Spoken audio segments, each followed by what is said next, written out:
What's up everybody, Pete back here with another video. We've got another bowling ball battle video, and today we're going to be throwing it back with a blast from the past for the first time, where we're going to take modern day technology with our Rotogrip RST X2, and we're going to be throwing it back. Boom! Rotogrip Cell Pearl.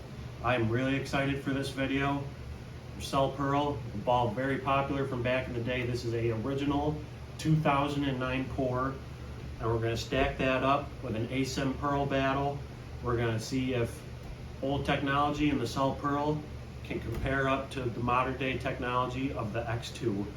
Guys, let's check the video out, like and subscribe, and let's see if old can still hang with the new. Let's get it. Alright everybody, like we said, we're going to be comparing the X2 versus the Cell Pearl. Number wise, very similar bowling balls from the looks of it.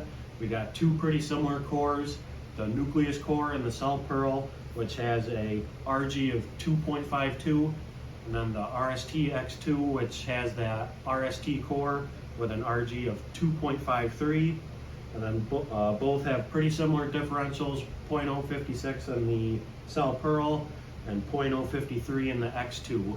I think the biggest differences is going to eventually wind up coming to the cover stocks. We got the cytoplasmic X Pearl cover and the Cell Pearl. I think it's going to be a relatively pretty strong cover, and I think it's going to make that ball roll a little earlier. It's going to still produce some shape being a pearl cover, but again, a strong core plus a pretty strong pearl cover, that's going to make that ball read the pattern just a little bit sooner. And then we got the E-Trax Plus Pearl cover here in the X2. Again, a relatively strong cover, but I think going to be a little bit weaker compared to that Cell Pearl's cover. That's going to make the X2 get through the front a little bit cleaner, and then be a little bit more shapier down end. We're going to take these two guys, we're going to take them up to Brock's Bowl on a relatively rather heavier house shot. These two balls should look pretty good up there, and we're going to see if old tech can still compare to new tech. Let's get after it.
Alright guys, so that was our Cell Pearl Old Tech versus New Tech battle with the RST X2. Kind of like I predicted, the Cell Pearl looked a little bit earlier, a little bit more forward compared to the X2. Again, relatively same core numbers, so I think the ultimate difference was just that cover combo being a little bit more aggressive than the Cell Pearl or the X2. Because even with, I don't know if you can tell or not, at the Cell Pearl, a little bit more polished up than I got my X2. So even with that, it still made that ball be a little bit more forward. Looked a little bit better when we saw it from a straighter angle. It looked really good when we started off right, played a little bit more where the friction was. We moved in a little bit. It looked okay. That first shot you saw where I think I two-pinned, it looked good, but just had to bump it a couple boards right after that. After that, again, a tighter angle, it looked really, really good. And then the biggest difference we saw was when we got way left, when we got into about 20, almost 25, and even in front of the ball return. The Cell Pearl still did look pretty good, but at the end of the day, just that older tech just didn't have quite enough juice to get around the back of the pattern once we got that far left. As compared to the X2 you saw, it got through the front still pretty clean, but still being a newer, more highly advanced technical bowling ball, was able to get around the corner really well and get through the pins really well and give me some pretty good shapes. So there you have it, kind of what we predicted.